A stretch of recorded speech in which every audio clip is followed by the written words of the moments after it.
explicar un proyecto de vivienda pública que hicimos en Ibiza junto con Sandra Torres, un proyecto que empezó en 2018 cuando ganamos el concurso y que terminó en 2022 cuando entregamos la obra. Bueno, es un proyecto que hicimos para el Instituto Balear de la Vivienda, para el IBAVI, que ha sido en los últimos años una administración pública pionera en la introducción de medidas relacionadas con la bioconstrucción o relacionadas con el diseño pasivo en la vivienda pública y que, bien, esperemos que pues, pueda seguir su labor, que a nosotros nos parece que ha sido potente. El proyecto se sitúa en Vila, en la capital de Ibiza, con un casco antiguo de Alvila fantástico, con unas murallas renacentistas catalogadas como Patrimonio de la Humanidad por la UNESCO, y también con extensas áreas urbanas dedicadas a la industria turística, como esta que vemos en la imagen, que es Platja d'Embossa, que es precisamente donde se sitúa nuestro proyecto. Platja d'Embossa es un crecimiento urbano situado al sur de Vila, que se dispone siguiendo la línea de costa. Es un desarrollo urbano relativamente problemático porque es poco complejo, porque se dedica fundamentalmente a una actividad, que es la industria turística, porque es cada vez más elitista, porque no construye la ciudad de las plantas bajas, las ciudades de las medianeras, al contrario, es un modelo urbano conformado por edificios autónomos, encerrados en sí mismos, que no tienen esta capacidad de construir ciudad con la idea de la conformación de un espacio público más o menos unitario que funcione como elemento aglomerante de los diferentes elementos de la ciudad.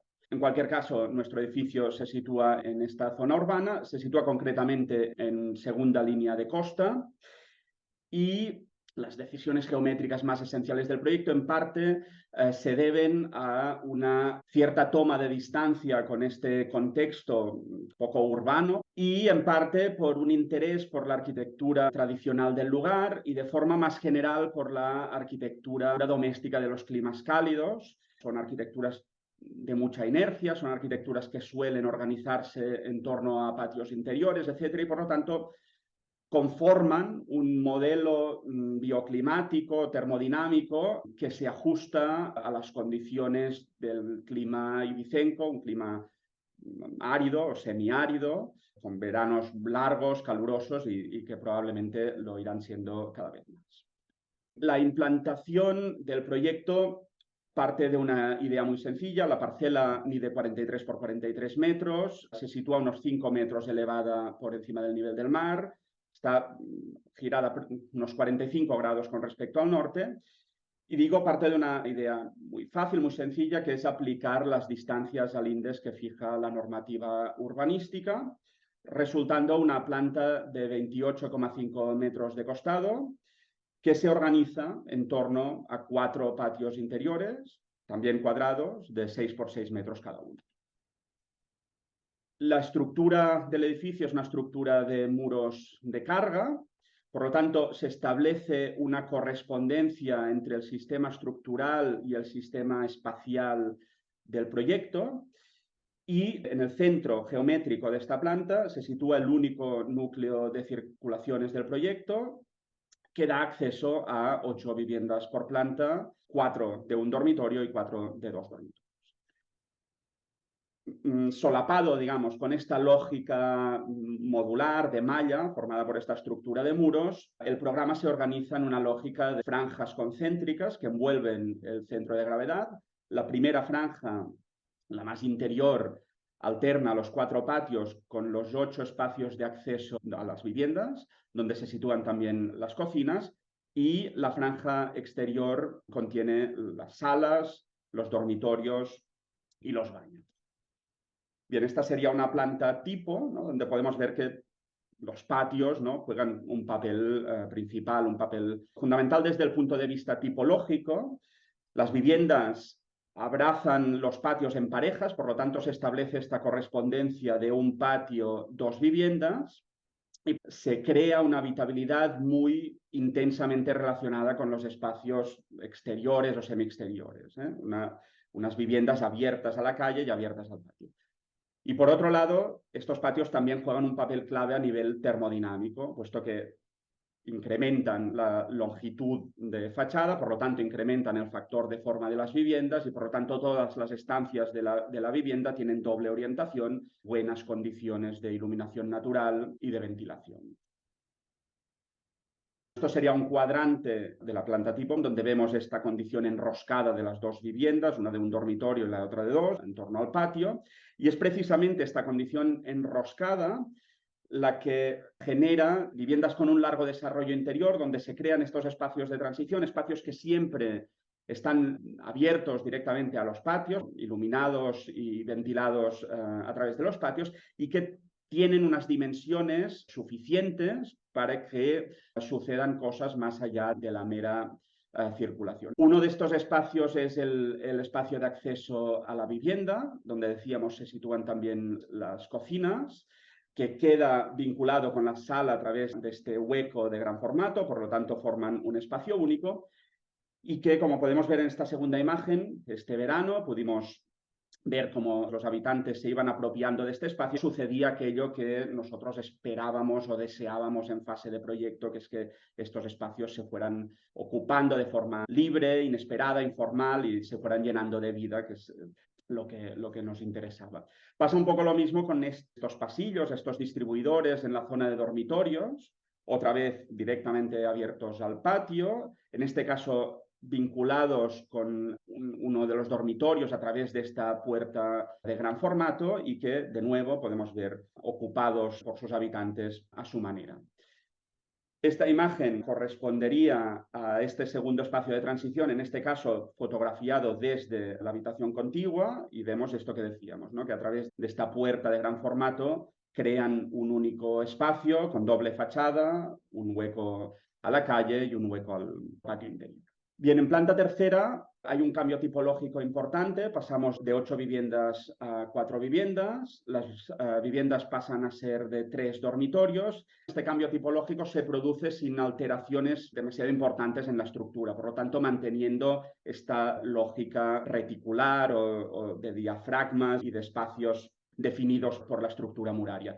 Lo que sí sucede es que algunas habitaciones se convierten en terrazas que siempre quedan situadas anexas a los patios, la cual cosa es importante para incrementar la superficie de captación de estos patios. Vemos aquí una de las viviendas, vemos que hay 2 terrazas, una de mayores dimensiones que forma parte de la vivienda, por lo tanto es de uso particular, y la otra un poco más pequeña, que es un balcón volcado sobre el patio y que en este caso es de uso comunitario.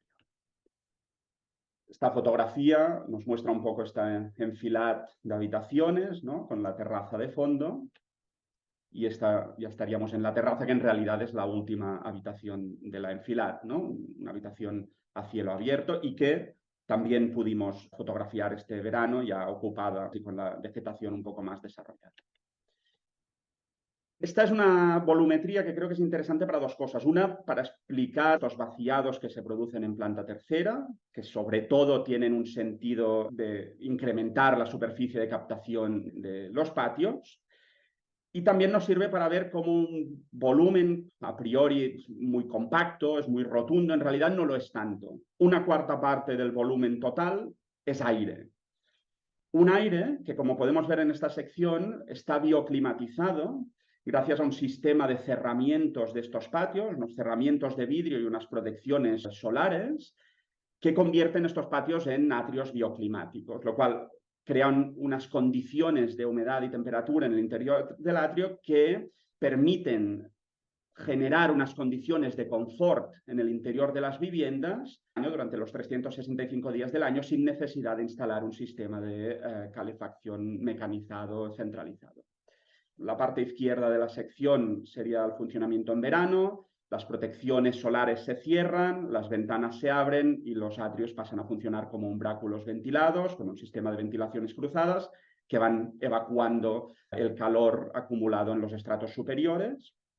Y en la parte derecha sería el funcionamiento inverso. Las protecciones solares se abren, las ventanas se cierran y por lo tanto el atrio funciona como un captador y acumulador de calor por efecto invernadero que va transmitiendo este calor al interior de las viviendas y funciona como una especie de calefacción bioclimática que según cálculo de proyecto mantiene unas condiciones de temperatura en el interior del atrio unos 4 grados por encima de la temperatura exterior. Bueno, esta sección, que es complementaria a la anterior, nos habla de otra cuestión importante de este proyecto, que es la renaturalización, ¿no? El proyecto plantea la incorporación del verde en distintos espacios, va vinculado a una idea de introducción del verde en la arquitectura, en la cubierta, en las terrazas, en jardineras que van apareciendo en distintos puntos del proyecto, en la urbanización, y también muy importante, especialmente importante en los patios, donde esta vegetación, que como toda se riega con agua de lluvia recuperada, funciona como un mecanismo de control de humedad y temperatura dentro de los atrios, por lo tanto contribuye también a esta especie de calefacción bioclimática del edificio. Esto sería una fotografía de la cubierta del atrio con la protección solar abierta y esta desde el mismo punto de vista con la protección solar pasada. Las terrazas, ¿no? En primer plano, la terraza que queda situada dentro del atrio, de uso comunitario, este balcón abierto sobre el patio, que nos permite incrementar la superficie en planta del atrio y, por lo tanto, incrementar la superficie de captación de esta cubierta vidriada. Y, en segundo plano, la terraza de uso particular de las viviendas, que queda ya fuera del atrio y que también nos permite incrementar la superficie de captación, puesto que libera una de las 4 fachadas de este sombrero de vidrio. Esta sería una fotografía ya desde la planta segunda y aquí llegamos a la base de los patios, donde vemos toda esta vegetación a la que hacíamos referencia, en este caso recién plantada. Vemos también este elemento, esta jácena de hormigón armado en segundo plano, es uno de los pocos elementos de hormigón armado del proyecto, que lo que hace es apear una de las 4 fachadas del atrio y crear una conexión entre el patio y la fachada exterior y crear unas condiciones de ventilación que hacen que el patio pueda funcionar correctamente, sobre todo en verano, cuando es necesario establecer este sistema de ventilación cruzada. Aquí estaríamos situados bajo la jácena. Y esta es una fotografía del acceso principal del edificio, que vemos que es un acceso que queda vinculado a uno de los 4 patios, se integra en el ambiente bioclimatizado de uno de los atrios, o como sucedía con los espacios de transición que veíamos en el interior de las viviendas, funciona como un espacio de encuentro de la comunidad, ¿no? De transición entre el exterior y las viviendas. Esto sería una axonometría de acceso al edificio, lo que estábamos viendo ahora, vemos el patio de fondo y me gustaría fijar la atención en este elemento que aparece en la base de la fachada principal, que es una jardinera, es también una bancada, un gran banco corrido abierto al espacio público. Y esto tiene su importancia y para explicarlo volveré un segundo al esquema de implantación del principio. Decíamos que este es un proyecto ensimismado que decide tomar una cierta distancia con su entorno, pero en realidad hay una decisión que tiene un sentido público desde el punto de vista de reconocer y de intentar mejorar el espacio público a su entorno, de su entorno inmediato, que es la cesión de todo el frente de parcela, una superficie de unos 300 metros, al espacio público, de tal manera que, como podemos ver en la planta baja, se produce una dilatación de la calle, una calle convencional, ¿no? Con una calzada central potente y aceras muy estrechas. Es una operación interesante desde el punto de vista de la ampliación del espacio público dedicado a los peatones,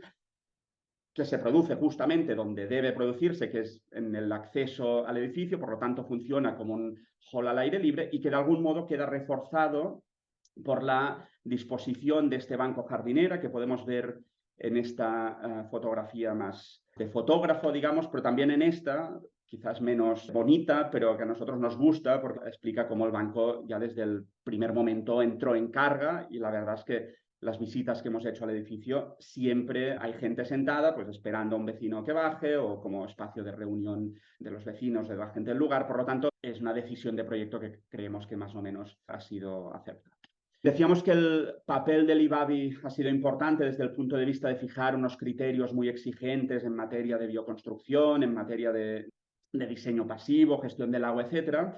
Uno de los requisitos ya fijados en el pliego era limitar las emisiones de CO2 en la medida de lo posible, lo cual finalmente se concretó con lo que intentamos explicar en este esquema, que es una reducción de un 30% con respecto a un edificio de idénticas características construido con sistemas convencionales. Y esto lo conseguimos en base a una paleta de materiales y de soluciones diversa, de la cual voy a explicar 2 o 3 cuestiones que quizás me parecen más relevantes o menos esperadas. Una de ellas es, ya hemos visto, el proyecto se construye con esta estructura de muros de termoarcilla. Esta termoarcilla viene de fuera de la isla. En Ibiza no hay industria de la construcción, por lo tanto, la mochila ecológica vinculada al transporte es inevitable, pero en cambio intentamos compensarla con la reducción de la mochila ecológica vinculada a la fabricación. Fuimos a buscar una termoarcilla que estuviera fabricada en hornos, en este caso, que utilizan la biomasa como combustible. Por aquí se reduce la huella ecológica. Luego está aparejada y está revocada con mortero de cal, también menos impactante que el mortero de cemento. Y luego otra cuestión, parte de estos muros están rellenos con las tierras que se extrajeron de la excavación para la cimentación y la formación del forjado sanitario, con lo cual aprovechamos un residuo de obra. Luego la madera, que aparece en distintos puntos del proyecto, en forjados, estructura de los atrios, carpinterías interiores y exteriores, etc. Es un material que va apareciendo en distintos puntos del proyecto. El aislamiento térmico de las fachadas resuelto con algodón reciclado y el aislamiento térmico de cubierta y terrazas resuelto con posidonia seca. Vamos a explicar 2 de estas soluciones que quizás por infrecuentes tengan mayor interés. Empezamos por la posidonia. Lo primero es decir que lo que hacemos es rescatar una tradición ancestral de las pitiusas, de Eivissa y Formentera, evidentemente hoy en desuso, pero es decir que no inventamos nada. El aislamiento de cubiertas con posidonia seca tiene una tradición centenaria.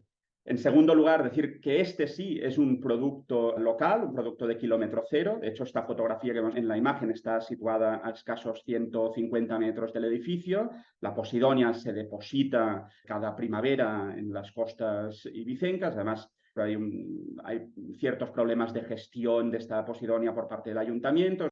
Para utilizarla como aislamiento térmico hay que secarla. Nosotros lo hicimos tendiéndola sobre membranas geotéxtiles a pie de obra.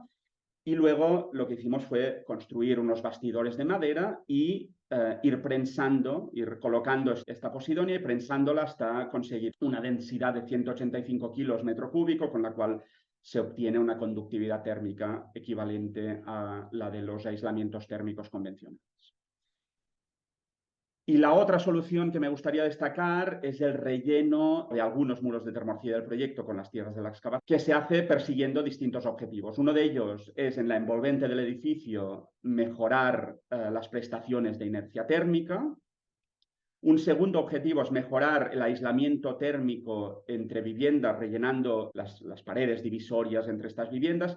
Esta es una cuestión interesante porque nosotros queríamos resolver el proyecto con esta condición esencial, ¿no? Utilizando el menor número de materiales. Queríamos evitar las soluciones multicapa con las que fácilmente se consiguen las prestaciones de aislamiento acústico requeridas por normativa. Y por lo tanto, la única vía que nos quedaba para cumplir el aislamiento acústico era trabajar por masa, por peso, y por lo tanto surgió también esta idea de rellenar las divisorias entre viviendas. Y finalmente, también rellenamos de tierra la envolvente de los patios, una envolvente que se resuelve con una solución fuera de normativa. Es un muro de termoarcilla de 19 centímetros, una hoja simple.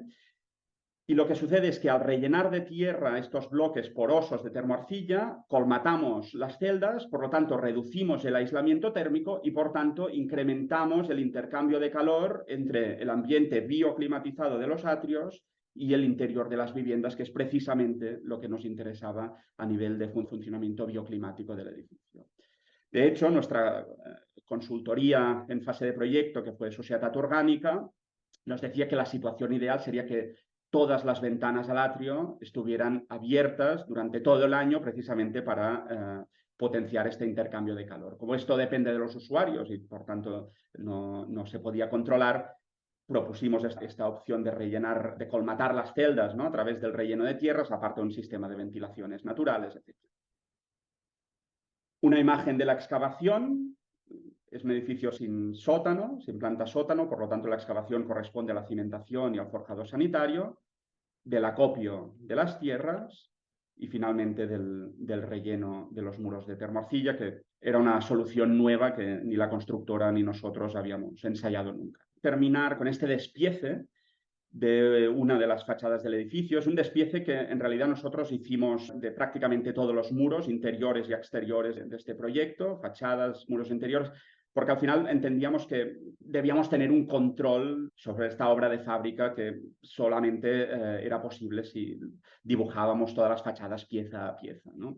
Y lo que descubrimos, quizás de forma ingenua, es que detrás de esta fachada tan racional, tan ordenada, ¿no? Resuelta con un solo material, etcétera, en realidad se escondía una complejidad potente, ¿no? Aparecían, pues evidentemente, piezas de jamba, de dintel, pero también piezas de traba entre las dos hojas de fachada, ventilaciones, piezas para formar la junta de dilatación. Decidimos trabajar con la termoarcilla, con la cremallera vista en la planta baja. Por lo tanto, aparecía también esta situación. Esta situación se hizo extensible luego en los encintados de las ventanas, etcétera, etcétera. Toda una complejidad que al final queda oculta o no es aparente o no es explícita en estas fachadas que guardan una cierta condición de orden y de racionalidad, incluso de simplicidad, que a nosotros nos gusta, o sobre todo nos gusta esto, como desde una concepción compleja llegamos a una imagen ordenada y relativamente sencilla.